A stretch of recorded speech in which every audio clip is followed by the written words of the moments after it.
section, except mine, you guys are all great, I knew I was about to subject myself to something horrific. I mean, look at that right there. Animal cruelty is horrific. Eggman needs to be stopped immediately.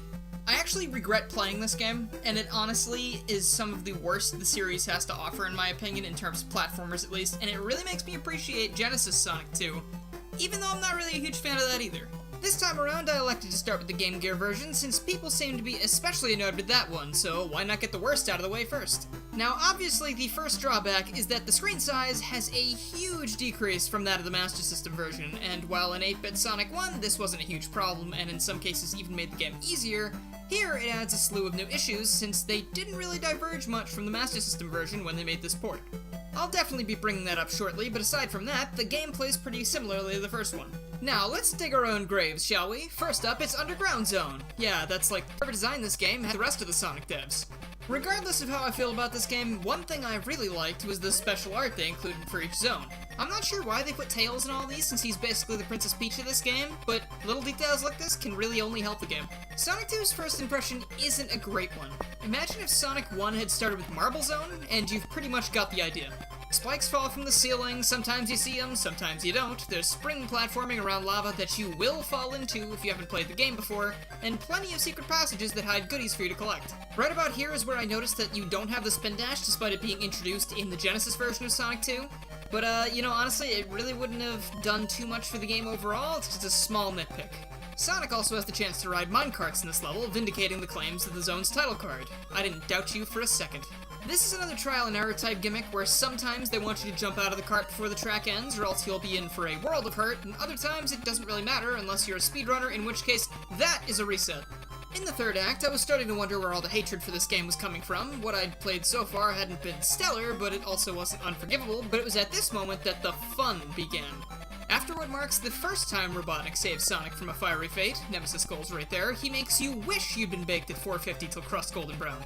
First boss is this little chompy guy that I can only compare to those little antlion fellows from Terraria, and I guess real life too, if you're gonna be a stickler about it. Right from the start of this fight, it's incredibly apparent that there's something wrong with the slopes of this version of the game.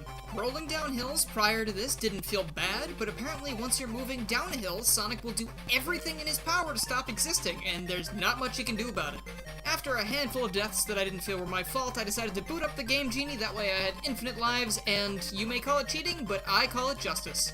I realized after this that I hadn't seen any Chaos Emeralds yet either, and after doing a quick search to find out how to access the special stages, I discovered that the Emeralds are once again sitting around for any average Joe to find. If that average Joe knows exactly where they are and is willing to make a series of annoyingly precise jumps, lest he get locked out of obtaining said jewel without taking an intentional death. Just wanted to go on record here, there have been a lot of methods for unlocking these things over the years, and very few of them have actually been fun or fair for first-time players. Call me a casual if you will, but I still think Sonic Rush did it best, followed closely by Sonic 3 and Sonic Mania.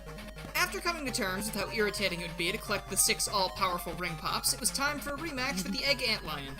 I found that the best strategy is to just stand in place and jump when the explosive bowling balls get close to you.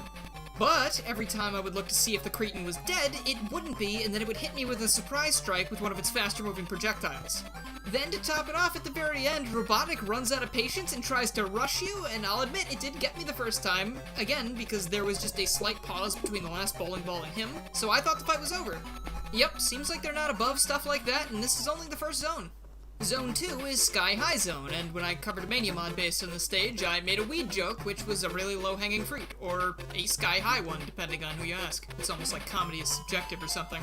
Act 1 doesn't even have anything to talk about, it goes by in the blink of an eye, but Act 2 is where the real meat begins, and by meat, I mean another Chaos Emerald thrown into an asinine location.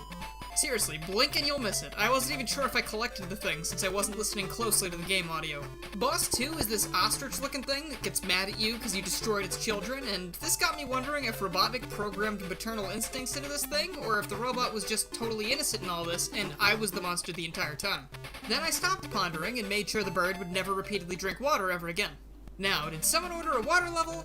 No? Well, you're gonna have to take it anyway, or else it'll go to waste, and we can't have that, now can we? 9 times out of 10, I hate water levels, and wouldn't you know it, this is one of those 9 times. The first act looks terrible. I don't know why they did the water like this when the second act looks totally fine. Must have been something to do with limitations regarding having a level that's only partially underwater versus a level that's entirely underwater, but then again, they made Labyrinth Zone look just fine in the last game, so I've got my doubts. Speaking of Act 2, they included possibly one of the most irritating bits in Sonic history here. I know that's a big claim, but just hear me out. Occasionally, you'll jump into these bubbles, and they'll carry you upwards while also providing you with some sweet, sweet oxygen that no doubt smells like a wet hedgehog now that I think about it. That on its own isn't a bad thing, and honestly, it's kind of a fun gimmick, which is why Mania reused it, and this time I'm positive this is where the inspiration comes from. But they couldn't just settle for it being a nice little quick vehicle section. No, they had to add the Tunnel of Torment.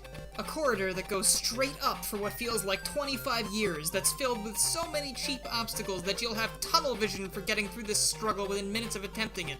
All you will know is tunnel by the end of this. And also watch out, because at the top there's a spike ceiling that you can't see coming because of the Game Gear's soon-to-be even smaller screen. Act 3 is once again outside, and apparently you're able to skip Sonic over the water like a stone, which made me experience the illusion of having fun for a moment. But of course, that was then ruined because I flew headfirst into the boss. You're not supposed to have fun in this game apparently, and that just sealed the deal. Giving credit where credit's due, having the seal balance Sonic on its nose like a ball is a really cute idea, but aside from that, this boss might be one of the easiest things you come across in this game. I love it in video games when difficulty curves look like a rogue piece of spaghetti that fell off your ladle. Another thing I like about this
game is that it's all unique levels. I mean, what are you talking about? There's an S right there, which means it totally isn't the same place as that boring old singular green hill. I mean, seriously, look at them, they're completely different. This stage brings us the banger that would eventually become Sonic CD's You Can Do Anything, and to this day, it remains one of the catchiest songs in the series, and it's only gotten better with every remix they've made of it. Music aside, I'm really neutral in this zone, aside from Act 3, because I'm really wondering who looked at this and was like, oh yeah, that looks great, ship it as is. This part here, I straight up didn't know what to do, because no matter how many times I repositioned Sonic in the air, he just hit the spikes anyway, like this was his true fate all along.